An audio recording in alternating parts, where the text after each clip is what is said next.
पेश है विज्ञान प्रसार ते प्रसार भारती दा सांझा यतन रेडियो लड़ीवार बनौटी बौद्धिकता दी चौथी कड़ी।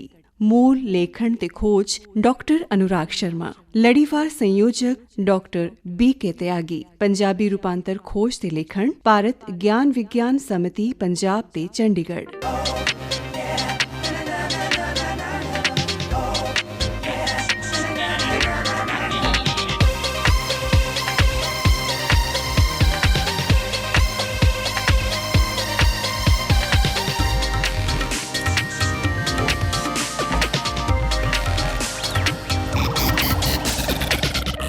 ਪਿਆਰੇ ਸਰੋਤਿਓ, ਅੱਜ ਦੀ ਬਨੌਟੀ ਬੌਧਿਕਤਾ ਦੀ ਵਿਗਿਆਨ ਵਰਤੋਂ ਤੇ ਭਵਿੱਖ ਬਾਬਤ ਸਾਡੇ ਨਵੇਂ ਲੜੀਵਾਰ ਆਉਣ ਵਾਲੇ ਕੱਲ ਦੀ ਚੌਥੀ ਕੜੀ 'ਚ ਤੁਹਾਡਾ ਸਭ ਦਾ ਨਿੱਘਾ ਸਵਾਗਤ ਹੈ। ਜੀ ਆਇਆਂ ਨੂੰ, ਸਤਿ ਸ੍ਰੀ ਅਕਾਲ, ਨਮਸਤੇ।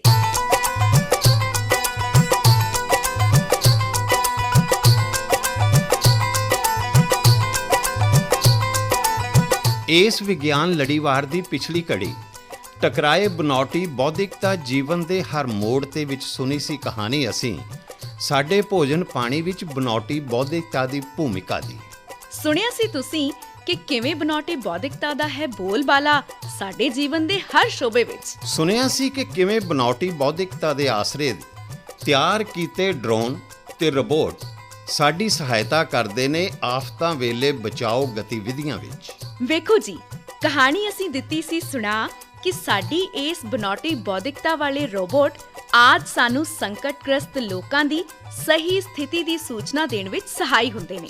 ਸੁਣਾਈ ਸੀ ਕਹਾਣੀ ਕਿ ਕਿਵੇਂ ਅਸੀਂ ਸੰਬੰਧਿਤ ਖੇਤਰ ਦੀ ਵਸੋਂ ਨੂੰ ਹੋਏ ਨੁਕਸਾਨ ਦਾ, ਫਸੇ ਹੋਏ ਲੋਕਾਂ ਦਾ ਤੇ ਪਹੁੰਚ ਰਸਤਿਆਂ ਦੀ ਹਾਲਤ ਦਾ ਸਹੀ ਪਤਾ ਲਗਾ ਸਕਦੇ ਹਾਂ। ਸੁਣੀ ਸੀ ਕਹਾਣੀ ਕਿ ਕਿਵੇਂ ਬਨੌਟੀ ਬੌਧਿਕਤਾ ਦੇ ਸਹਾਰੇ ਅਸੀਂ 20 ਤੋਂ 30 ਫੁੱਟ ਉੱਚੇ ਮਲਬੇ ਹੇਠ ਦੱਬੇ ਬੰਦਿਆਂ ਦੇ ਦਿਲ ਦੀ ਧੜਕਣ ਸੁਣ ਸਕਦੇ ਹਾਂ ਤੇ ਪਤਾ ਲਗਾ ਸਕਦੇ ਹਾਂ ਉਹ ਕਿਸ ਥਾਂ ਤੇ ਦੱਬੇ ਹੋਏ ਨੇ।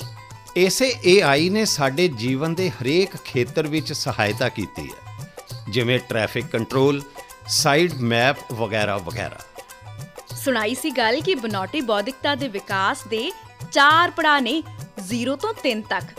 ਹੁਣ ਤੱਕ ਇਹ ਤਕਨਾਲੋਜੀ ਅਜੇ ਮੱਛਰ ਜਿੰਨੇ ਦਿਮਾਗੀ ਕਾਰਜਾਂ ਉੱਪਰ ਵੀ ਨਹੀਂ ਪਹੁੰਚੀ, ਪਰ ਫਿਰ ਵੀ ਕਾਫੀ ਤੇਜ਼ੀ ਨਾਲ ਖੋਜ ਹੋ ਰਹੀ ਹੈ ਇਸ ਖੇਤਰ ਵਿੱਚ। ਇਸੇ ਚਰਚਾ ਵਿੱਚ ਖੁੱਲ੍ਹ ਗਿਆ ਸੀ ਭੇਦ ਕਿ ਕਿਵੇਂ ਇਹ ਬਨੌਟੀ ਬੌਧਿਕਤਾ ਤੇ ਉਸ ਪੜਾਅ ਤੇ ਨਹੀਂ ਪਹੁੰਚੀ ਜਿੱਥੇ ਇਹ ਮਨੁੱਖੀ ਦਿਮਾਗ ਤੇ ਮਨ ਨੂੰ ਆਪਣੇ ਅਧੀਨ ਕਰ ਲਏ।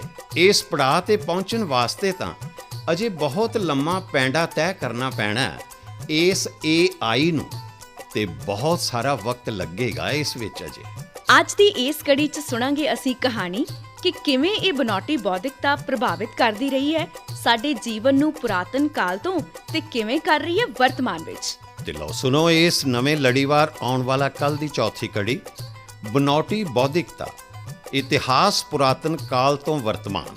ਪੇਸ਼ ਕਰ ਰਹੇ ਨੇ ਸਾਡੇ ਇਹ ਕਲਾਕਾਰ।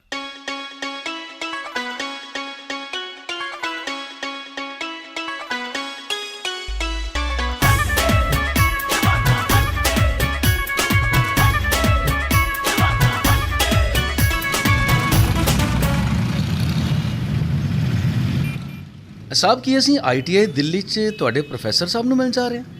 ਹਾਂ ਰਾਘਵ, ਪ੍ਰੋਫੈਸਰ ਰਮਨ ਜੀ ਨਾਲ। ਪਰ ਸਰ, ਤੁਸੀਂ ਤਾਂ ITI ਮਦਰਾਸ ਚੇਨਈ ਤੋਂ ਪੜ੍ਹੇ ਹੋ ਤੇ ਦਿੱਲੀ 'ਚ ਕਿਵੇਂ ਮਿਲ ਰਹੇ ਹੋ? ਕੀ ਪ੍ਰੋਫੈਸਰ ਰਮਨ ਜੀ ਦੀ ਬਦਲੀ ਹੋ ਗਈ? ਨਹੀਂ ਰਾਘਵ, ਪ੍ਰੋਫੈਸਰ ਰਮਨ ਜੀ ਤਾਂ IIT ਮਦਰਾਸ ਵਿਖੇ ਹੀ ਤੈਨਾਤ ਨੇ। ਪਰ ਰਾਘਵ ਜੀ, ਕੀ ਤੁਹਾਨੂੰ ਪੂਰੇ ਰਸਤੇ ਵਿੱਚ ਲੱਗੇ AI ਉੱਪਰ ਹੋ ਰਹੀ ਕਾਨਫਰੰਸ ਦੇ ਪੋਸਟਰ ਨਹੀਂ ਦੱਸੇ? ਅੱਛਾ। ਦਿੱਲੀ 'ਚ ਆਰਟੀਫਿਸ਼ੀਅਲ ਇੰਟੈਲੀਜੈਂਸ ਯਾਨੀ ਬਨੌਟੀ ਬੌਧਿਕਤਾ ਦੇ ਅੰਤਰਰਾਸ਼ਟਰੀ ਕਾਨਫਰੰਸ ਹੋ ਰਹੀ ਹੈ। ਪ੍ਰੋਫੈਸਰ ਰਮਨ ਜੀ ਉਸੇ ਕਾਨਫਰੰਸ ਵਿੱਚ ਵਿਸ਼ੇਸ਼ ਬੁਲਾਰੇ ਨੇ। ਪਹਿਲਾ ਲੈਕਚਰ ਉਹਨਾਂ ਦਾ ਹੀ ਹੈ। ਅਸਲ 'ਚ ਦੇਸ਼ 'ਚ AI ਦੇ ਕੰਮ ਨੂੰ ਅੱਗੇ ਵਧਾਉਣ ਦਾ ਸਿਹਰਾ ਪ੍ਰੋਫੈਸਰ ਰਮਨ ਜੀ ਨੂੰ ਹੀ ਜਾਂਦਾ ਹੈ। ਅੱਛਾ। ਤਾਂ ਕੈਪਟਨ ਸਾਹਿਬ, ਇੱਥੇ ਵੀ ਬਨੌਟੀ ਬੌਧਿਕਤਾ ਉੱਪਰ ਹੀ ਚਰਚਾ ਹੈ। ਪਰ ਸਰ, ਇੱਕ ਗੱਲ ਦੱਸੋ ਕਿ ਤੁਸੀਂ ਤਾਂ ਠੀਕ ਹੋ? ਠੀਕ ਹਾਂ? ਕੀ ਮਤਲਬ? ਗੁਸਤਾਖੀ ਮਾਫ ਸਾਹਿਬ, ਇਹ ਤਾਂ ਹੁਣ ਇੱਕ ਨਿਯਮ ਜਿਹਾ ਹੀ ਬਣ ਗਿਆ ਕਿ AI ਉੱਪਰ ਚਰਚਾ ਸ਼ਾਂਤੀ ਨਾਲ ਤਾਂ ਹਸਪਤਾਲ 'ਚ ਹੁੰਦੀ ਹੈ ਤੇ ਉਹਦੇ ਲਈ ਤੁਹਾਡਾ ਜ਼ਖਮੀ ਹੋਣਾ ਜ਼ਰੂਰੀ ਹੁੰਦਾ ਹੈ। ਸੂਬੇਦਾਰ ਰਾਘਵ, ਇਹ ਨਾ ਭੁੱਲੋ ਕਿ ਮੈਂ ਤੁਹਾਡਾ ਸੀਨੀਅਰ ਅਧਿਕਾਰੀ ਹਾਂ। ਤੁਸੀਂ ਮੇਰਾ ਮਜ਼ਾਕ ਉਡਾ ਰਹੇ ਹੋ? नहीं सर मेरा ये मतलब नहीं सी सर। एक्चुअली मैं सोचा कि ਸੂਬੇਦਾਰ ਰਾਘਵ ਜੀ, ਤੁਹਾਨੂੰ ਤਾਂ ਮੇਰੇ ਤੋਂ ਜ਼ਿਆਦਾ ਅਨੁਭਵ ਹੈ ਫੌਜ ਦਾ। ਮਜ਼ਾਕ ਬਿਨਾ ਵਕਤ ਨਹੀਂ ਕੱਟ ਸਕਦਾ। ਮੈਂ ਵੀ ਮਜ਼ਾਕ ਹੀ ਕਰ ਰਿਹਾ ਸੀ। कमाल है सर, ਤੁਹਾਡੀ कमाल है। ਲਓ ਰਾਘਵ ਜੀ, ਆਡੀਟੋਰੀਅਮ ਆ ਗਿਆ। ਮੈਂ ਜ਼ਰਾ ਬਾਥਰੂਮ ਜਾਵਾਂ, ਤੁਸੀਂ ਇੱਥੇ ਰੁਕੋ। साहब जी आराम ना जाओ, अजय प्रोग्राम शुरू नहीं होया।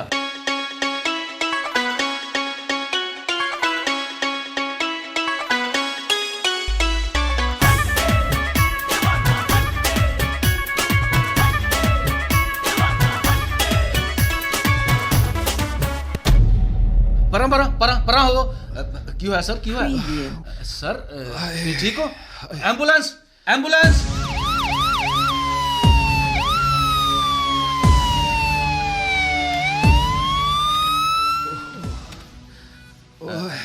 ਤੁਸੀਂ ਪਏ ਰਹੋ ਸਰ, ਲਓ ਪਾਣੀ ਪੀਓ। ਤੁਸੀਂ ਪਏ ਰਹੋ ਸਰ, ਕੋਈ ਨਹੀਂ, ਤੁਸੀਂ ਪਾਣੀ ਪੀਓ। ਰਾਘਵ ਜੀ, सब ठीक है सर, सब ठीक है, रिलैक्स। ਹਸਪਤਾਲ? ਮੈਂ ਇੱਥੇ ਕਿੱਦਾਂ ਆਇਆ ਰਾਘਵ ਜੀ? ਰਿਲੈਕਸ ਸਰ, ਮੈਂ ਦੱਸਦਾ। ਤੁਸੀਂ ਜਲਦਬਾਜ਼ੀ 'ਚ ਤਿਲਕਮੈ ਫਰਸ਼ ਤੇ ਫਿਸਲ ਗਏ ਸੀ, ਜਿਸ ਕਾਰਨ ਸਿਰ ਤੇ ਸੱਟ ਲੱਗੀ ਤੇ ਮੋਢਾ ਉਤਰ ਗਿਆ। ਹੁਣ ਸਭ ਠੀਕ ਹੈ, ਫਿਕਰ ਵਾਲੀ ਕੋਈ ਗੱਲ ਨਹੀਂ। ਪਰ ਸਰ ਇੱਥੇ ਨਾ ਮੈਂ ਡਾਕਟਰਾਂ ਤੇ ਨਰਸਾਂ ਨੂੰ ਕਿਹਾ ਕਿ ਮੋਟਰਸਾਈਕਲ ਤੇ 4 ਬਦਮਾਸ਼ ਇੱਕ ਔਰਤ ਦਾ ਪਰਸ ਖੋ ਕੇ ਭੱਜ ਰਹੇ ਸੀ। ਸਾਹਿਬ ਨੇ ਉਹਨਾਂ ਨੂੰ ਫੜਿਆ, ਥੋੜੀ ਧੱਕਾ ਮੁੱਕੀ ਹੋਈ, ਪਰ ਸਾਡੇ ਸਾਹਿਬ ਨੇ ਉਹਨਾਂ ਚਾਰਾਂ ਨੂੰ ਬਹੁਤ ਕੁੱਟਿਆ ਤੇ ਔਰਤ ਦਾ ਪਰਸ ਵਾਪਸ ਕਰਤਾ, ਉਹਨਾਂ ਨੂੰ ਪੁਲਿਸ ਦੇ ਹਵਾਲੇ ਕੀਤਾ। ਬਸ ਥੋੜੀ ਧੱਕਾ ਮੁੱਕੀ 'ਚ ਜ਼ਖਮੀ ਹੋ ਗਏ। ਇੱਕ ਮਿੰਟ, ਨਰਸ ਆ ਰਹੀ ਹੈ। ਹੋਸ਼ ਆ ਗਿਆ ਤੁਹਾਨੂੰ? ਹਾਂਜੀ। ਬਹੁਤ ਦੇਰ ਤੱਕ ਬੇਹੋਸ਼ ਰਹੇ ਹੋ ਤੁਸੀਂ। ਹਾਂ। ਦਰਦ ਦਾ ਇੰਜੈਕਸ਼ਨ ਦਿੱਤਾ ਹੈ, ਇਸ ਕਰਕੇ ਸਿਰ ਥੋੜਾ ਭਾਰੀ ਲੱਗੇਗਾ, ਥੋੜੀ ਨੀਂਦ ਵੀ ਆਏਗੀ। ਤੁਸੀਂ ਆਰਾਮ ਕਰੋ। ਵੈਸੇ ਵੀ 4 ਬਦਮਾਸ਼ਾਂ ਨਾਲ ਇਕੱਲੇ ਲੜਨ ਨਾਲ ਵੀ ਥਕਾਵਟ ਹੋ ਗਈ ਹੋਏਗੀ। ਜੀ ਇਹ ਹੋਤਾ ਹੈ। ਹਾਂ, ਤੁਸੀਂ ਆਰਾਮ ਕਰੋ। ਜੀ ਬਈ ਰਾਘਵ, ਹਾਂਜੀ, ਲੱਗਦਾ ਹੈ ਕਿ ਇਹਨੂੰ ਤੁਹਾਡੀ ਕਹਾਣੀ ਤੇ ਭਰੋਸਾ ਨਹੀਂ ਹੈ। ਮੁਸਕਰਾ ਕੇ ਗਈ ਹੈ। ਹਾਂਜੀ ਕੈप्टन साहब, लगता मैंने भी यही रहा, पर कोई प्राइवेट क्लिनिक है, कल इतों निकल जाएंगे। ਉਦੋਂ ਤੱਕ ਕੀ ਰਾਘਵ ਜੀ? मेरा मतलब उदों तक थोड़ी AI ਤੇ ਚਰਚਾ ਹੋ ਜਾਏ, ਹੈ ਨਾ? ਵਾਹ ਰਾਘਵ ਵਾਹ, ਇੰਨੀ ਮੁਸੀਬਤ ਵੇਲੇ ਵੀ ਤੁਸੀਂ AI ਤੇ ਚਰਚਾ ਕਰਨਾ ਨਹੀਂ ਭੁੱਲੇ। ਚਲੋ ਕਰੀਏ ਚਰਚਾ। ਕੀ ਪੁੱਛਣਾ ਹੈ, ਪੁੱਛੋ। एक्चुअली कैप्टन साहब, मैं ये जानना चाहना कि ये AI ਦੀ ਖੁਰਾਫਾਤ, ਸੌਰੀ ਮੈਨੂੰ ਤੇ ਖੁਰਾਫਾਤ ਹੀ ਲੱਗਦੀ ਹੈ, ਇਹ ਸਭ ਤੋਂ ਪਹਿਲਾਂ ਕਿਹਦੇ ਦਿਮਾਗ 'ਚ ਆਈ ਸੀ? ਮਤਲਬ ਕਿਸਨੇ AI ਦੇ ਬਾਰੇ ਸੋਚਿਆ? ਰਾਘਵ, ਇਹ ਕਹਿਣਾ ਤਾਂ ਮੁਸ਼ਕਿਲ ਹੈ ਕਿ ਸਭ ਤੋਂ ਪਹਿਲਾਂ ਕਿਸ ਦੇ ਦਿਮਾਗ 'ਚ ਆਇਆ, ਪਰ ਇਹ ਸੱਚ ਹੈ ਕਿ ਬਨੌਟੀ ਬੌਧਿਕਤਾ ਦਾ ਵਿਚਾਰ ਮਨੁੱਖ ਦੇ ਮਨ 'ਚ ਉਸ ਵਕਤ ਤੋਂ ਹੀ ਹੈ ਜਦ ਤੋਂ ਮਨੁੱਖਨੁਮਾ ਬਾਂਦਰ ਤੋਂ ਆਧੁਨਿਕ ਮਨੁੱਖ ਵਿਕਸਿਤ ਹੋਇਆ। ਇਹ ਤਾਂ ਬੜੀ ਹੈਰਾਨੀ ਵਾਲੀ ਗੱਲ ਹੈ ਕੈਪਟਨ ਸਾਹਿਬ, ਪਰ ਇਸ ਦਾ ਕੋਈ ਸਬੂਤ ਹੈ ਸਾਡੇ ਕੋਲ? ਵੇਖੋ ਰਾਘਵ, ਇਹ ਕਹਾਣੀਆਂ ਤਾਂ ਅਸੀਂ ਬਚਪਨ ਤੋਂ ਹੀ ਸੁਣਦੇ ਆ ਰਹੇ ਹਾਂ ਕਿ ਕਈ ਮਹਾਨ ਵਿਅਕਤੀ ਜਾਂ ਵਿਦਵਾਨ ਜਾਦੂਮਈ ਸ਼ਕਤੀਆਂ ਦੇ ਮਾਲਕ ਸੀ, ਤੇ ਜੋ ਉਹ ਮੂੰਹੋਂ ਕੱਢਦੇ ਸੀ ਉਹੀ ਕੁਝ ਉਹਨਾਂ ਦੇ ਸਾਹਮਣੇ ਪ੍ਰਗਟ ਹੋ ਜਾਂਦਾ ਸੀ। ਪਰ ਸਾਹਿਬ ਇਹ ਤਾਂ ਹਕੀਕਤ ਨਹੀਂ ਹੈ ਨਾ। ਮੈਂ ਤਾਂ ਸੁਣਿਆ ਕਿ ਜਾਦੂ ਵਾਦੂ ਕੁਝ ਹੁੰਦਾ ਨਹੀਂ। ਹਾਂ, ਨਹੀਂ ਹੁੰਦਾ ਕੋਈ ਜਾਦੂ ਵਾਦੂ, ਪਰ ਇਸ ਤਰ੍ਹਾਂ ਦੀ ਕਹਾਣੀ ਇਸ ਗੱਲ ਦਾ ਪ੍ਰਤੀਕ ਤਾਂ ਹੈ ਹੀ ਕਿ ਮਨੁੱਖ ਦੇ ਦਿਮਾਗ ਵਿੱਚ ਆਪਣੇ ਆਪ ਘਟਨਾਵਾਂ ਘਟਣ, ਵਸਤਾਂ ਆ ਜਾਣ ਦਾ ਵਿਚਾਰ ਤਾਂ ਆਇਆ ਹੀ। ਹਾਂਜੀ ਸਰ, ਇਹ ਤਾਂ ਮੈਂ ਸੋਚਿਆ ਨਹੀਂ ਕਦੀ। ਸੱਚ ਹੈ, ਸਰੀਰ ਤੋਂ ਬਾਹਰ ਕੰਮ ਕਰਨ ਵਾਲੀਆਂ ਮਸ਼ੀਨਾਂ ਜਾਂ ਮਨੁੱਖੀ ਸਰੀਰ ਤੋਂ ਬਾਹਰ ਸੋਚਣ ਵਾਲੀ ਬੌਧਿਕਤਾ ਦਾ ਸੁਪਨਾ ਤਾਂ ਇਹ ਹੈ ਹੀ ਸਰ। ਅੱਛਾ ਸਰ, ਇੱਕ ਗੱਲ ਦੱਸੋ, ਤਾਂ ਇਨਸਾਨ ਨੇ ਵਿਚਾਰਾਂ ਤੇ ਤਰਕ ਵਿੱਚ ਅਗਲੀ ਪੁਲਾਂਘ ਪੁੱਟ ਲਈ ਤੇ ਸਿਰਜ ਲਿਆ ਕੋਈ ਸਾਹਮਣੇ ਦਿਸਣ ਵਾਲਾ, ਛੂ ਕੇ ਮਹਿਸੂਸ ਕੀਤਾ ਜਾ ਸਕਣ ਵਾਲਾ, ਹਿੱਲਣ ਜੁਲਣ ਵਾਲਾ ਕੋਈ ਬੁੱਤ? ਹਾਂ ਰਾਘਵ, ਯੂਨਾਨੀ ਕਹਾਣੀਆਂ ਵਿੱਚ ਇੱਕ ਟੈਲੋਸ ਦਾਨਵ ਦਾ ਜ਼ਿਕਰ ਆਉਂਦਾ ਹੈ ਜਿਹੜਾ ਤਾਂਬੇ ਦਾ ਬਣਿਆ ਹੋਇਆ ਸੀ। ਇੱਕ ਮਿੰਟ ਸਰ, ਟੈਲੋਸ ਜਾਂ ਥੈਨੋਸ? ਨਹੀਂ ਰਾਘਵ, ਥੈਨੋਸ ਨਹੀਂ, ਟੈਲੋਸ। ਉਹ ਇੱਕ ਕੀਟ ਨਾਮਕ ਦੀਪ ਦਾ ਰੱਖਿਅਕ ਸੀ। Okay. Hello captain Srikanth. Hello. ਵਾਹ ਪ੍ਰੋਫੈਸਰ ਰਮਨ ਜੀ, ਤੁਸੀਂ? ਅੱਛਾ, ਪ੍ਰੋਫੈਸਰ ਹਸਨ ਸਾਹਿਬ ਵੀ ਆਏ ਨੇ। ਵੀ ਕਮਾਲ ਹੋ ਗਈ ਅੱਜ ਤਾਂ। ਆਓ ਸਰ ਆਓ। ਜੈ ਹਿੰਦ। ਜੈ ਹਿੰਦ। ਜੈ ਜੈਨ ਸਰ।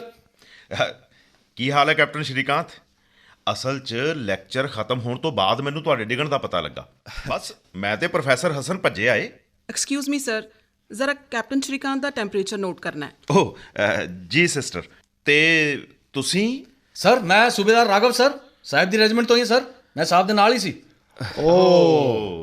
ਤਾਂ ਤੁਸੀਂ ਇਹਨਾਂ ਨੂੰ ਇੱਥੇ ਲੈ ਕੇ ਆਏ ਹੋ? ਜੀ ਅਸਲ 'ਚ ਨਵਾਂ ਫਰਸ਼ ਬਣਿਆ ਨਾ, ਤੇ ਟਾਇਲਾਂ ਕੁਛ ਚੀਕਣੀਆਂ ਲੱਗ ਰਹੀਆਂ। ਜੀ ਸਰ, ਮੈਂ ਹੀ ਇਹਨਾਂ ਨੂੰ ਇੱਥੇ ਲੈ ਕੇ ਆਇਆ। ਕੈਪਟਨ ਸਾਹਿਬ ਨੇ ਬਹੁਤ ਬਹਾਦਰੀ ਦਿਖਾਈ ਸਰ, ਪਰ ਟਾਈਲਾਂ 'ਚ ਹੀ ਦਿੱਕਤ ਸੀ। ਓ ਚੰਗਾ, ਤਾਂ ਸੂਬੇਦਾਰ ਸਾਹਿਬ ਤੁਸੀਂ ਹੀ ਇਹਨਾਂ ਨੂੰ ਇੱਥੇ ਲੈ ਕੇ ਆਏ ਹੋ? ਜੀ ਸਰ। ਗੁੱਡ। ਪਰ ਬਹਾਦਰੀ? ਚਲੋ, ਤੁਹਾਨੂੰ ਬੁਖਾਰ ਨਹੀਂ ਹੈ। ਡਾਕਟਰ ਸਾਹਿਬ ਨੇ ਤੁਹਾਡਾ ਸਕੈਨ ਵੀ ਵੇਖ ਲਿਆ, ਉਸ 'ਚ ਵੀ ਕੁਝ ਨਹੀਂ ਆਇਆ। ਜੀ। ਕੋਈ ਹੈਡ ਇੰਜਰੀ ਨਹੀਂ ਹੈ। ਤੁਹਾਨੂੰ ਕੱਲ੍ਹ ਹੀ ਛੁੱਟੀ ਮਿਲ ਜਾਏਗੀ। ਥੈਂਕ ਯੂ ਵਾਹ, ਸਿਸਟਰ। Thank you sister. ਹਾਂ, ਪਰ ਤੁਸੀਂ ਕਿਹਾ ਸਕੈਨ 'ਚ ਕੁਝ ਨਹੀਂ ਹੈ, ਦਿਮਾਗ ਤਾਂ ਆਇਆ ਹੀ ਹੋਏਗਾ। ਚਲੋ ਸਰ, ਸਿਸਟਰ ਗਈ। ਅਸਲ 'ਚ ਇੱਥੇ ਅਸੀਂ ਕਹਾਣੀ ਕੁਝ ਹੋਰ ਦੱਸ ਰੱਖੀ ਹੈ, ਪਰ ਸਰ ਤੁਸੀਂ ਤਾਂ ਪੋਲ ਹੀ ਖੋਲ ਦਿੱਤੀ ਸੀ। ਅੱਛਾ, ਕੁਝ ਬਹਾਦਰੀ ਦਾ ਕਿੱਸਾ ਹੀ ਸੁਣਾਇਆ ਹੋਏਗਾ। ਜੀ ਸਰ। ਪਰ ਇੱਕ ਗੱਲ ਦੱਸਾਂ, ਜੀ ਸਿਸਟਰ ਨੇ ਹੀ ਸਾਨੂੰ ਦੱਸਿਆ ਕਿ ਉਹ ਮਰੀਜ਼ ਜਿਹੜੇ ਤਿਲਕ ਗਏ ਨੇ। ਆ ਲਓ। ਜੀ ਸਰ, ਬਹੁਤ ਬੇਇੱਜ਼ਤੀ ਹੋ ਗਈ। ਤਾਂ ਚਲੋ ਕੈਪਟਨ ਸਾਹਿਬ, ਤੁਸੀਂ ਆਪਣੀ ਗੱਲ ਪੂਰੀ ਕਰੋ, ਮੈਂ ਕਾਫੀ ਮੰਗਾਉਣਾ। ਬਈ ਸੂਬੇਦਾਰ ਰਾਘਵ, ਜੀ ਸਰ। AI ਦਾ ਪਹਿਲਾ ਵਿਚਾਰ ਕਦੋਂ ਪੁੰਗਰਿਆ, ਹੁਣ ਇਹ ਤੁਸੀਂ ਪ੍ਰੋਫੈਸਰ ਰਮਨ ਜੀ ਤੋਂ ਹੀ ਸੁਣੋ। ਮੇਰੇ ਨਾਲੋਂ ਬਹੁਤ ਹੀ ਵਧੀਆ ਤੇ ਵਹਿਮ ਭਰਮ ਦੀ ਤਾਂ ਵਿਗਿਆਨਿਕ ਦ੍ਰਿਸ਼ਟੀਕੋਣ ਨਾਲ ਦੱਸਣਗੇ। ਹਾਂ ਜ਼ਰੂਰ ਦੱਸਾਂਗੇ। ਤੇ ਵੈਸੇ ਵੀ ਇਹ ਸ਼੍ਰੀਕਾਂਤ ਤਾਂ ਵਿਦੇਸ਼ੀਆਂ ਦੀ ਗੱਪ ਸੁਣਾਏਗਾ। ਓਏ ਅਸੀਂ ਘੱਟੋ ਘੱਟ ਕੁਝ ਭਾਰਤੀ ਗਲਤ ਸਾਹਿਤ ਦੀਆਂ ਗੱਲਾਂ ਤਾਂ ਕਰਾਂਗੇ। ਠੀਕ ਹੈ ਪ੍ਰੋਫੈਸਰ ਸਾਹਿਬ। ਇਹ ਸਰ ਕਿਸੇ ਟੇਲੋਸ ਦੀ ਗੱਲ ਕਰ ਰਹੇ ਸੀ? ਉਹੀ ਤਾਂਬੇ ਦਾ ਬਣਿਆ ਗ੍ਰੀਕ ਯੂਨਾਨੀ ਦਾਨਵ। ਜੀ ਹਾਂ ਭਾਈ, ਉਹ ਭੱਜਦਾ, ਲੜਦਾ, ਸਭ ਕੁਝ ਕਰਦਾ ਸੀ। ਹੁਣ ਕਿਉਂਕਿ ਤਾਂਬੇ ਵਰਗੀ ਨਿਰਜੀਵ ਧਾਤੂ ਦਾ ਬਣਿਆ ਸੀ, ਤੇ ਉਹ ਜੀਵਤ ਦੀ ਤਰ੍ਹਾਂ ਚੱਲ ਫਿਰ ਵੀ ਸਕਦਾ ਸੀ। ਜੀ। ਇਸ ਤਰ੍ਹਾਂ ਇਸ ਕਹਾਣੀ ਦੇ ਨਾਇਕ ਦਾਨਵ ਦੇ ਵਿਚਾਰ ਜਾਂ ਕਲਪਨਾ ਨੂੰ ਅੱਜ ਦੀ AI ਦੇ ਨਾਲ ਜੋੜ ਕੇ ਤਾਂ ਵੇਖਿਆ ਜਾ ਹੀ ਸਕਦਾ ਹੈ। ਜੀ ਸਰ, ਪਰ ਤਾਂਬਾ ਛੱਡ ਕਈ ਦੇਸਾਂਤਰਾਂ ਦੀਆਂ ਐਸੀਆਂ ਕਹਾਣੀਆਂ ਜਾਂ ਗਲਪ ਦੇ ਦਾਨਵ ਵੀ ਨੇ ਜਿਹੜੇ ਚਾਂਦੀ ਜਾਂ ਫਿਰ ਮਿੱਟੀ ਦੇ ਵੀ ਬਣੇ ਹੋਏ ਨੇ। ਹਾਂ ਰਾਘਵ ਜੀ, ਅਜਿਹੇ ਦਾਨਵ ਕਿਸ ਚੀਜ਼ ਦੇ ਬਣੇ ਹੋਏ ਸੀ, ਉਹ ਤਾਂ ਉਸ ਦੇਸ਼ ਕਾਲ ਦੌਰਾਨ ਹਾਲਤ ਨਹੀਂ ਤੈਅ ਕਰਨੇ ਸੀ। ਜੀ। ਉਸ ਥਾਂ ਉੱਪਰ ਵਿਗਿਆਨ ਦੇ ਪੜਾਅ ਅਨੁਸਾਰ ਵਿਕਸਿਤ ਹੋਈਆਂ ਸਮੱਗਰੀਆਂ ਵਿੱਚੋਂ ਹੀ ਕੋਈ ਸਮੱਗਰੀ ਸੋਚੀ ਗਈ। ਬਿਲਕੁਲ ਠੀਕ ਕਿਹਾ ਪ੍ਰੋਫੈਸਰ ਹਸਨ। ਪਦਾਰਥ ਕਿਸੇ ਦੇ ਵੀ ਬਣੇ ਹੋਣੇ ਕਾਲਪਨਿਕ ਦਾਨਵ, ਪਰ ਇਹ ਨਿਰਜੀਵ ਚੀਜ਼ਾਂ ਨੂੰ ਜੀਵਨ ਦੇਣ ਤੇ ਮਨੁੱਖ ਦੀ ਤਰ੍ਹਾਂ ਗਿਆਨਵਾਨ ਬਣਾਉਣ ਦੀ ਕੋਸ਼ਿਸ਼ ਤਾਂ ਹੈ ਹੀ ਸੀ। ਬਸ ਇਸੇ ਵਿਚਾਰ ਜਾਂ ਸੁਪਨੇ ਨੂੰ ਸਾਕਾਰ ਕਰਦੀ ਹੈ AI। ਹਾਂ, ਦੰਦ ਕਥਾਵਾਂ ਦਾ ਵੱਖ-ਵੱਖ ਪਦਾਰਥਾਂ ਦੇ ਅਕਸਰ ਅਜਿਹੋ ਜਿਹੇ ਜ਼ਿਕਰ ਆਉਂਦੇ ਨੇ, ਜਿਵੇਂ ਇੱਕ ਯਹੂਦੀ ਦੰਦ ਕਥਾ 'ਚ ਗਲੋਬ ਦਾ ਜ਼ਿਕਰ ਆਉਂਦਾ, ਜਿਹੜਾ ਮਿੱਟੀ ਦਾ ਬਣਿਆ ਸੀ। ਕਿਹਾ ਜਾਂਦਾ ਹੈ ਕਿ ਕਿਸੇ ਭਗਵਾਨ ਦਾ ਨਾਂ ਲਿਖ ਕੇ ਉਹਦੇ ਮੂੰਹ 'ਚ ਪਾਓ, ਉਹ ਆਦਮੀ ਦੇ ਵਾਂਗ ਹਿੱਲਣ ਜੁਲਣ ਲੱਗਦਾ ਸੀ, ਪਰ ਉਹ ਬੋਲ ਨਹੀਂ ਸੀ ਸਕਦਾ। ਬਈ ਇਦਾਂ ਤਾਂ ਇੱਕ ਕਹਾਣੀ ਇਹ ਵੀ ਆਉਂਦੀ ਆ ਵੀ ਕਿਸੇ ਰਾਜੇ ਨੂੰ ਅਜਿਹਾ ਜੀਵ ਬਣਾ ਕੇ ਦਿੱਤਾ ਜੋ ਬੰਦਿਆਂ ਵਾਂਗ ਕੰਮ ਕਰਦਾ ਸੀ। ਸਾਰੇ ਬੜੇ ਖੁਸ਼, ਪਰ ਫਿਰ ਉਹਨੇ ਔਰਤਾਂ ਨਾਲ ਛੇੜਛਾੜ ਸ਼ੁਰੂ ਕਰ ਦਿੱਤੀ। ਰਾਜਾ ਗੁੱਸੇ ਹੋ ਗਿਆ।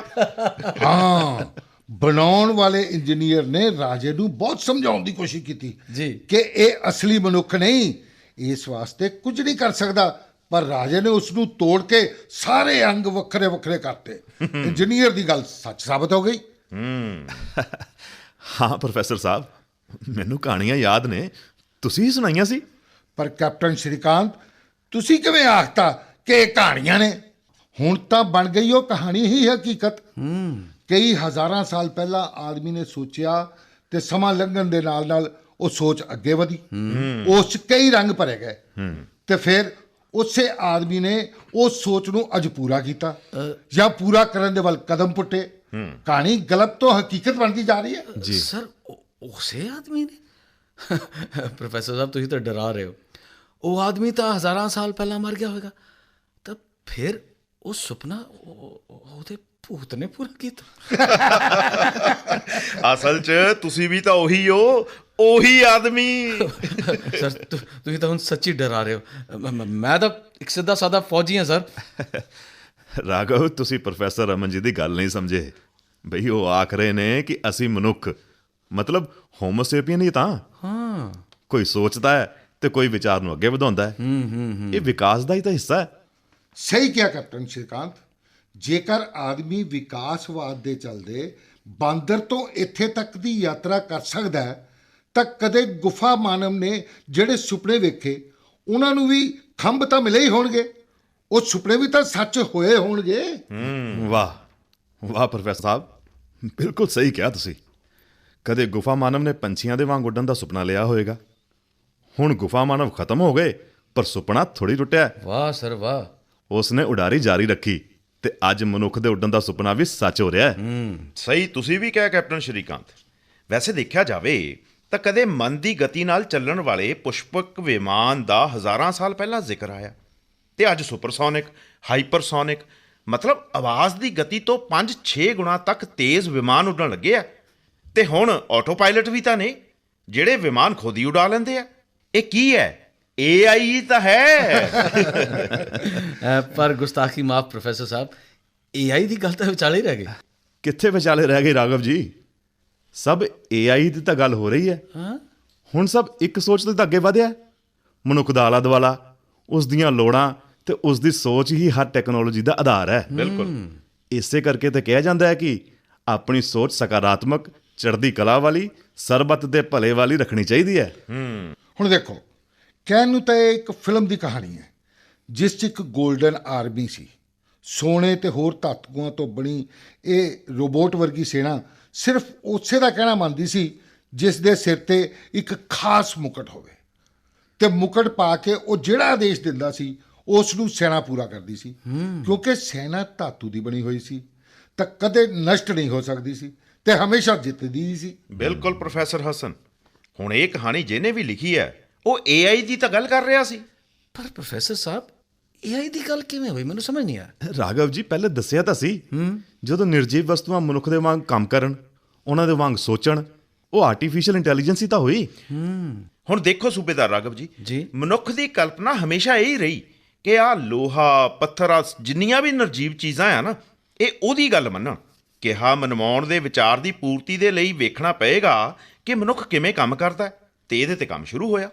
ਹਾਂਜੀ, ਹੁਣ ਤਾਂ ਮਨੁੱਖੀ ਸਰੀਰ ਤੇ ਕੰਮ ਕਰਨ ਕਰਕੇ ਰੋਗਾਂ ਦਾ ਇਲਾਜ ਕਰਨ ਲੱਗਿਆ ਹੈ ਤੇ ਕਿਤੇ ਦੂਰ ਬੈਠਿਆ ਕੋਈ ਆਦਮੀ ਜਾਂ ਕੋਈ ਮਾਨਵ-ਨੂਆ ਮਸ਼ੀਨ ਯਾਨੀ ਰੋਬੋਟ ਮਨੁੱਖ ਦੇ ਸਰੀਰ ਦੇ ਬਾਰੇ 'ਚ ਜਿਹੜਾ ਗਿਆਨ ਉਪਲਬਧ ਹੋ ਰਿਹਾ ਹੈ ਉਸ ਨਾਲ ਉਹ ਰੋਬੋਟ ਵੀ ਮਨੁੱਖ ਵਰਗੀ ਕੁਝ ਬਣਨ ਦੇ ਬਾਰੇ ਸੋਚਣ ਲੱਗਿਆ ਹੈ। ਸਹੀ ਕਿਹਾ ਪ੍ਰੋਫੈਸਰ ਸਾਹਿਬ। ਹੁਣ ਮੈਨੂੰ ਕੁਝ ਸਮਝ ਆ ਰਿਹਾ। ਸ਼ਾਇਦ ਐਦਾਂ ਹੀ ਕੁਝ ਹੋਇਆ ਹੋਵੇਗਾ ਜਦੋਂ ਫ੍ਰੈਂਕਨਸਟੀਨ ਨੇ ਇੱਕ ਖਤਰਨਾਕ ਰਾਖਸ਼ ਤਿਆਰ ਕੀਤਾ। ਹੈ ਰਾਘਵ ਜੀ, ਤੁਸੀਂ ਵਿਕਟਰ ਫ੍ਰੈਂਕਨਸਟੀਨ ਦੇ ਬਾਰੇ 'ਚ ਵੀ ਪੜ੍ਹਿਆ ਹੋਇਆ? ਵਾਹ ਬਈ ਵਾਹ। ਸਰ ਆਪਣੇ ਸੂਬੇਦਾਰ ਰਾਘਵ ਆਪਣੇ ਬੱਚਿਆਂ ਦੇ ਚੱਕਰ 'ਚ ਫੁੱਲ ਅਪਡੇਟ ਰਹਿੰਦੇ ਨੇ। ਕਦੇ ਇੰਜੀਨੀਅਰ ਦੀ ਪੜ੍ਹਾਈ ਕਰਨ ਜਾ ਰਹੇ ਸੀ, ਫਿਰ ਪਰਿਵਾਰ ਦੇ ਹਾਲਾਤ ਦੇਖ ਕੇ ਫੌਜ 'ਚ ਭਰਤੀ ਹੋ ਗਏ। ਪਰ ਕਿਸੇ ਵੀ ਮਿਸ਼ਨ ਨੂੰ ਡਿਜ਼ਾਈਨ ਕਰਨ 'ਚ ਸਭ ਤੋਂ ਮਹੱਤਵਪੂਰਨ ਸਾਡੇ ਰਾਘਵ ਜੀ ਦੀ ਭੂਮਿਕਾ ਹੁੰਦੀ ਹੈ। ਵਾਹ ਜੀ ਤੁਸੀਂ ਤਾਂ ਐਵੇਂ ਹੀ ਬਸ। ਵਾਹ ਜੀ ਵਾਹ। ਬਸ ਇੰਨੀ ਗੱਲ ਹੈ ਕਿ 1818 ਚ ਮੇਰੀ ਸ਼ੈਲੀ ਦੇ ਇਸ ਨਾਵਲ ਤੇ ਕਈ ਫਿਲਮਾਂ ਬਣੀਆਂ ਤੇ ਕੁਛ ਮੈਂ ਦੇਖੀਆਂ। ਪਰ ਪ੍ਰੋਫੈਸਰ ਸਾਹਿਬ, ਤੁਸੀਂ ਲੋਕ ਇਹ ਕਹਿਣਾ ਚਾਹੁੰਦੇ ਹੋ ਕਿ ਮਨੁੱਖ ਦੀ ਸੋਚ ਹੀ ਅੱਜ AI ਦੇ ਸੁਪਨਿਆਂ ਨੂੰ ਸੱਚ ਕਰ ਰਹੀ, ਠੀਕ ਹੈ ਨਾ? ਪਰ ਹੁਣ ਡਰ ਇਹ ਹੈ ਕਿ ਜੇ ਇਸੇ ਮਨੁੱਖੀ ਸੋਚ ਨੇ ਫ੍ਰੈਂਕਨਸਟੀਨ ਬਣਾਤਾ ਫਿਰ? ਬਿਲਕੁਲ ਸੂਬੇਦਾਰ ਰਾਘਵ ਜੀ। ਪਰ ਹਰ ਰੋਜ਼ ਜੇਕਰ ਫ੍ਰੈਂਕਨਸਟੀਨ ਬਣ ਰਹੇ ਆ ਤਾਂ ਮਨੁੱਖਵਾਦੀ ਵੀ ਤਾਂ ਬਣ ਰਹੇ ਆ ਨਾ। ਮਨੁੱਖ ਦੀ ਸੋਚ ਹੀ ਤਾਂ ਸਕਾਰਾਤਮਕ ਹੋਣੀ ਜ਼ਰੂਰੀ ਹੈ। ਜਿਵੇਂ ਦੀ ਸੋਚ ਹੋਏਗੀ ਉਵੇਂ ਦੀ ਮਨੁੱਖ ਦੀ ਪੀੜ੍ਹੀ ਵਿਕਸਿਤ ਹੋਏਗੀ। ਬਈ ਟੈਕਨੋਲੋਜੀ ਦੇ ਖੇਤਰ 'ਚ ਹੋ ਰਿਹਾ ਹੈ ਕਿ ਕਦੇ ਜਿਹੜੀਆਂ ਗੱਲਾਂ ਕਲਪਨਾਵਾਂ, ਦੰਦ ਕਥਾਵਾਂ ਜਾਂ ਪਰੀ ਕਹਾਣੀਆਂ ਤੱਕ ਸੀਮਤ ਸੀ, ਉਹ ਹੁਣ ਹਕੀਕਤ ਬਣ ਕੇ ਸਾਹਮਣੇ ਆਉਣ ਲੱਗੀਆਂ। ਬਿਲਕੁਲ ਠੀਕ ਹੈ ਪ੍ਰੋਫੈਸਰ ਰਮਨ ਜੀ। ਹੁਣ ਸੋਚੋ, ਕਦੇ ਹੈਰੀ ਪੋਟਰ ਦਾ ਉਹ ਲਬਾਦਾ ਵੀ ਬਣ ਜਾਵੇਗਾ ਜਿਸ ਨੂੰ ਪਹਿਨ ਕੇ ਗਾਇਬ ਹੋ ਜਾਂਦੇ ਨੇ। ਜੀ ਕੈਪਟਨ ਸਾਹਿਬ, ਰੀਅਲੀ? ਮਤਲਬ ਐਸਾ ਹੋ ਸਕਦਾ ਹੈ? ਕਿਉਂ ਨਹੀਂ ਹੋ ਸਕਦਾ? ਜੇਕਰ ਕੋਈ ਪਦਾਰਥ ਪ੍ਰਕਾਸ਼ ਨੂੰ ਆਪਣੇ ਆਰ-ਪਾਰ ਜਾਣ ਦੇਵੇ ਤਾਂ ਹੋ ਗਿਆ ਗਾਇਬ। ਹੁਣ ਮੈਸਾਚਿਊਸੈਟਸ ਇੰਸਟੀਚਿਊਟ ਆਫ ਟੈਕਨੋਲੋਜੀ ਨੇ ਇੱਕ ਅਜਿਹਾ ਪਦਾਰਥ ਬਣਾ ਲਿਆ ਜਿਹਦੇ 'ਚ ਲਾਲ ਰੰਗ ਦੀ ਰੋਸ਼ਨੀ ਘੁੰਮ ਕੇ ਉਹਦੇ ਆਰ-ਪਾਰ ਚਲੀ ਜਾਂਦੀ ਹੈ। ਮਤਲਬ ਲਾਲ ਰੋਸ਼ਨੀ 'ਚ ਉਹ ਪਦਾਰਥ ਨਜ਼ਰ ਹੀ ਨਹੀਂ ਆਉਂਦਾ। ਕੀ ਕਹਿ ਰਹੇ ਹੋ ਸਰ? ਲਾਲ ਰੋਸ਼ਨੀ 'ਚ ਵਸਤੂ ਨਜ਼ਰ ਨਹੀਂ ਆਉਂਦੀ? ਫਿਰ ਤਾਂ ਅੱਗੇ ਚੱਲ ਕੇ ਸਫੈਦ ਰੋਸ਼ਨੀ 'ਚ ਵੀ ਉਹ ਵਸਤੂ ਨਜ਼ਰ ਆਉਣੀ ਬੰਦ ਹੋ ਜਾਏਗੀ। ਕਿਉਂ ਨਹੀਂ ਰਾਘਵ ਜੀ? ਭਾਈ ਸਫੇਦ ਰੋਸ਼ਨੀ ਤਾਂ 7 ਰੰਗਾਂ ਦੀ ਬਣੀ ਹੈ। ਹੁਣ ਉਸ ਚੋਂ ਲਾਲ ਰੰਗ ਦੀ ਰੋਸ਼ਨੀ ਨੂੰ ਬੈਂਡ ਕਰ ਲਿਆ। ਕੁਝ ਸਾਲਾਂ 'ਚ ਬਾਕੀ ਦੇ 6 ਰੰਗ ਵੀ ਬੈਂਡ ਹੋ ਜਾਣਗੇ ਤਾਂ ਹੋ ਜਾਏਗਾ ਹੈਰੀ ਪੋਟਰ ਦਾ ਲਵਾਦਾ ਤਿਆਰ। ਤਾਂ ਸੂਬੇਦਾਰ ਰਾਘਵ ਜੀ, ਇਹ ਸਮਝੋ ਕਿ ਤੁਸੀਂ ਜਿਹੜਾ AI ਦਾ ਇਤਿਹਾਸ ਪੁੱਛ ਰਹੇ ਸੀ ਨਾ, ਉਹ ਅਜਿਹੇ ਵਿਚਾਰਾਂ ਤੇ ਛੋਟੀਆਂ-ਮੋਟੀਆਂ ਕੋਸ਼ਿਸ਼ਾਂ ਦਾ ਨਤੀਜਾ ਹੈ। ਅਸਲ 'ਚ ਮਨੁੱਖ ਹਮੇਸ਼ਾ ਤੋਂ ਹੀ ਅਜਿਹੀਆਂ ਵਸਤੂਆਂ ਬਣਾਉਣ ਦੀ ਕੋਸ਼ਿਸ਼ 'ਚ ਲੱਗਿਆ ਰਿਹਾ, ਜਿਹੜੀਆਂ ਆਪਣੇ ਆਪ ਚਲਦੀਆਂ ਰਹਿਣ ਜਾਂ ਕੰਮ ਕਰਨ, ਮਤਲਬ ਸਵੈ ਚਾਲਿਤ, ਮਤਲਬ ਆਟੋਮੈਟਿਕ। ਬਿਲਕੁਲ ਇਹੀ ਤਾਂ ਕਾਰਨ ਹੈ ਕਿ ਮਨੁੱਖੀ ਬੁੱਧੀ ਨੇ ਸਿਰਜ ਲਏ ਪਰੀ ਕਹਾਣੀਆਂ 'ਚ ਮਿਲਦੇ ਜੁਲਦੇ ਸੱਚੀ ਦੇ ਹੱਡ ਮਾਸ ਦੇ ਬਣੇ ਦਾਨਵ। ਪਰ ਸਰ, ਧਾਤ ਤੇ ਮਿੱਟੀ ਤੋਂ ਬਾਅਦ ਹੱਟਮਾਸ ਤੇ ਕਿਉਂ ਸਿਰਜੇ? ਉਹ ਇਦਾਂ ਹੈ ਸੂਬੇਦਾਰ ਰਾਘਵ ਜੀ, ਕਿਉਂਕਿ ਉਹਨਾਂ ਨੂੰ ਲੱਗਿਆ ਕਿ ਇਹ ਧਾਤ ਤੇ ਮਿੱਟੀ ਦੇ ਦਾਨਵ ਤਾਂ ਗੱਪ ਜਿਹੀ ਲੱਗਦੀ ਹੈ, ਹਕੀਕਤ ਨਾਲ ਮੇਲ ਨਹੀਂ ਖਾਂਦੇ।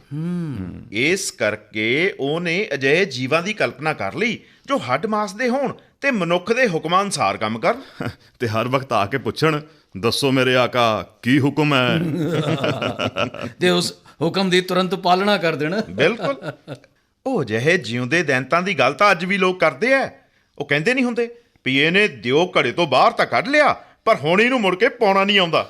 ਜਾਣੀ ਮਦਾਰੀ ਸੀ ਠੂਆਂ ਦਾ, ਕੀਲਣ ਲੱਗਿਆ ਨਾਗਾਂ ਨੂੰ, ਉਹ ਫੇਰ ਮਰਨਾ ਹੀ ਹੋਇਆ। ਸਹੀ ਗੱਲ ਹੈ ਸਰ। ਐਕਸਕਿਊਜ਼ ਮੀ ਸਰ, ਇਹ ਤੁਹਾਡੀ ਕਾਫੀ ਤੇ ਸੈਂਡਵਿਚ। ਹਾਂ ਸਰ, ਪਲੀਜ਼ ਮਰੀਜ਼ ਨੂੰ ਨਾ ਦੇਣਾ। ਜੀ ਨਹੀਂ ਸਿਸਟਰ, ਮੈਂ ਤਾਂ ਵੈਸੇ ਵੀ ਕੁਝ ਖਾਣ ਦੇ ਮੂਡ 'ਚ ਨਹੀਂ ਹੈ। ਅਜੇ ਸਿਰ 'ਚ ਥੋੜਾ ਭਾਰੀਪਨ ਹੈ। ਹਾਂ ਸਰ, ਡਿੱਗਣ ਨਾਲ ਥੋੜੀ ਸੱਟ ਤਾਂ ਵੱਜੀ ਹੈ। ਲੱਗਦਾ ਹੈ ਤੁਸੀਂ ਕਾਫੀ ਤੇਜ਼ੀ ਨਾਲ ਡਿੱਗੇ ਹੋ। ਤੇ IIT ਦਾ ਫਰਸ਼ ਵੀ ਕਾਫੀ ਸਮੂਥ ਤੇ ਤਿਲਕਵਾ ਹੈ। ਸੂਬੇਦਾਰ ਸਾਹਿਬ, ਤੁਸੀਂ ਕੀ ਕਿਹਾ ਸੀ? ਪਰ ਇਸ ਨੂੰ ਤਾਂ ਸਾਰੀ ਸੱਚਾਈ ਪਤਾ ਹੈ। ਲਓ ਸਰ, ਕਾਫੀ ਲਓ। ਧੰਨਵਾਦ ਰਾਘਵ ਜੀ। ਵੈਸੇ ਕੈਪਟਨ ਸ਼੍ਰੀਕਾਂਤ, ਤੁਸੀਂ ਸਹੀ ਕਿਹਾ ਕਿ ਮਨੁੱਖ ਮੁੱਢ ਕਦੀਮ ਤੋਂ ਆਟੋਮੈਟਿਕ ਵਸਤੂਆਂ ਬਣਾਉਣ ਦੀ ਸੋਚ 'ਚ ਲੱਗਾ ਰਿਹਾ ਤੇ ਉਸ ਨੂੰ ਇਸ 'ਚ ਕਾਫੀ ਸਫਲਤਾ ਵੀ ਮਿਲੀ ਹੈ। ਬਿਲਕੁਲ ਪ੍ਰੋਫੈਸਰ ਹਸਨ।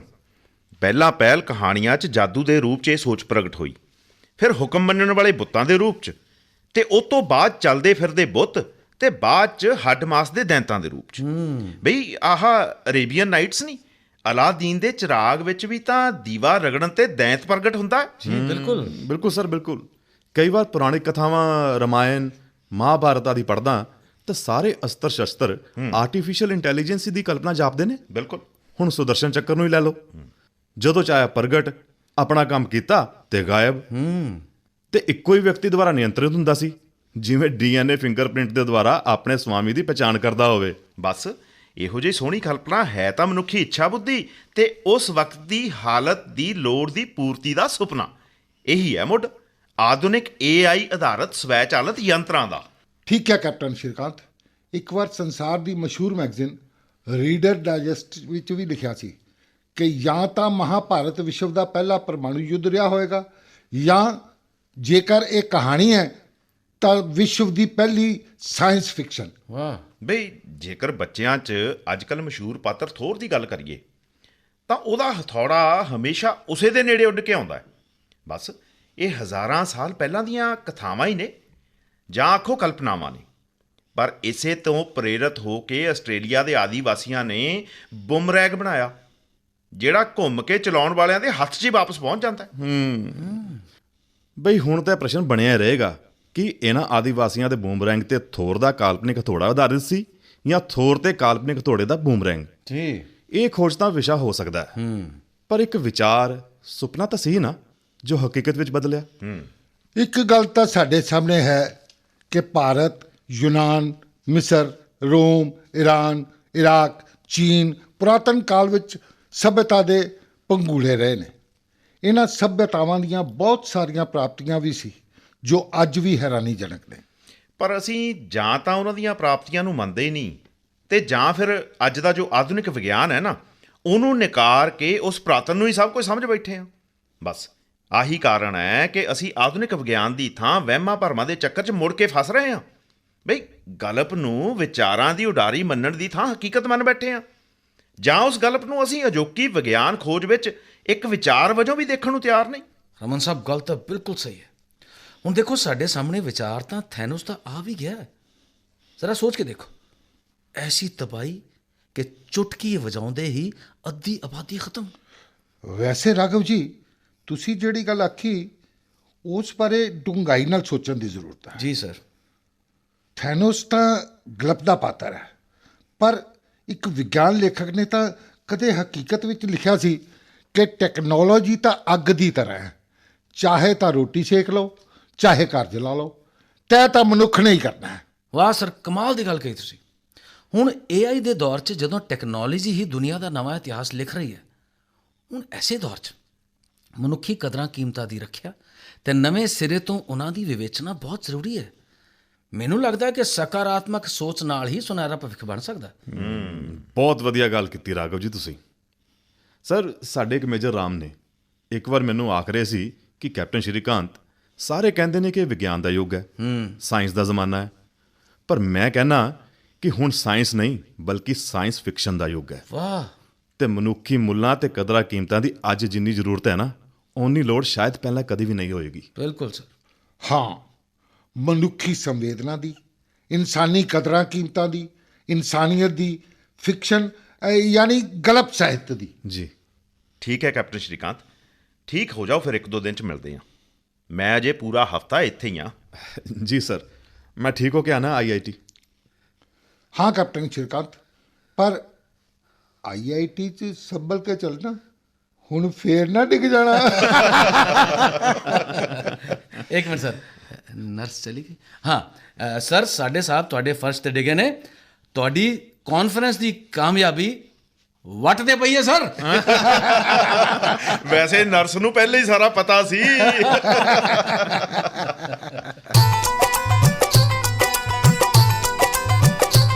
ਹੁਣ ਸੁਣੋ ਇਸ ਕੜੀ 'ਚ ਪੁੱਛੇ ਜਾਣ ਵਾਲੇ ਸਵਾਲ। ਸਵਾਲ ਪਹਿਲਾ, ਬਨਾਉਟੀ ਬੌਧਿਕਤਾ ਦਾ ਮੁੱਢ ਕਿਵੇਂ ਬੱਝਿਆ? ਸਵਾਲ ਦੂਸਰਾ, ਸਾਨੂੰ ਬਨਾਉਟੀ ਬੌਧਿਕਤਾ ਦੇ ਇਤਿਹਾਸ ਨੂੰ ਸਮਝਣ ਵਿੱਚ ਕਿਹੜੀ ਗਲਤੀ ਨਹੀਂ ਕਰਨੀ ਚਾਹੀਦੀ? ਸਵਾਲ ਇੱਕ ਵਾਰੀ ਫੇਰ ਸੁਣੋ। ਸਵਾਲ ਪਹਿਲਾ, ਬਨਾਉਟੀ ਬੌਧਿਕਤਾ ਦਾ ਮੁੱਢ ਕਿਵੇਂ ਬੱਝਿਆ? ਸਵਾਲ ਦੂਸਰਾ, ਸਾਨੂੰ ਬਨਾਉਟੀ ਬੌਧਿਕਤਾ ਦੇ ਇਤਿਹਾਸ ਨੂੰ ਸਮਝਣ ਵਿੱਚ ਕਿਹੜੀ ਗਲਤੀ ਨਹੀਂ ਕਰਨੀ ਚਾਹੀਦੀ? ਆਪਣੇ ਜਵਾਬ ਭੇਜਣ ਲਈ ਸਾਡਾ ਪਤਾ ਨੋਟ ਕਰੋ। ਵਿਗਿਆਨ ਲੜੀਵਾਰ, ਆਉਣ ਵਾਲਾ ਕੱਲ, ਮਾਰਫਤ station director, Akashvani Jalandhar, pin code 144001। ਤੁਸੀਂ ਸੁਣ ਰਹੇ ਸੀ ਵਿਗਿਆਨ ਪ੍ਰਸਾਰ ਤੇ ਪ੍ਰਸਾਰ ਭਾਰਤੀ ਦਾ ਸਾਂਝਾ ਯਤਨ ਰੇਡੀਓ ਲੜੀਵਾਰ ਬਨਾਉਟੀ ਬੌਧਿਕਤਾ ਦੀ ਚੌਥੀ ਕੜੀ। ਹਿੱਸਾ ਲੈਣ ਵਾਲੇ ਕਲਾਕਾਰ ਅਨਿਲ ਸ਼ਰਮਾ, ਦਲਜਿੰਦਰ ਸਿੰਘ, ਅਵਰਿੰਦਰ ਕੌਰ, ਵਿਕਾਸ ਨੇਬ, ਤੇਜਪਾਲ ਸਿੰਘ ਮਿਨਹਾਸ ਤੇ ਪੂਨਮ। ਵਿਸ਼ੇਸ਼ ਸਹਿਯੋਗ ਸਰਬਜੀਤ ਰਿਸ਼ੀ। ਪੇਸ਼ਕਸ਼ ਗੁਰਵਿੰਦਰ ਸਿੰਘ ਤੇ ਅਮਨਦੇਵ ਜੋਸ਼ੀ।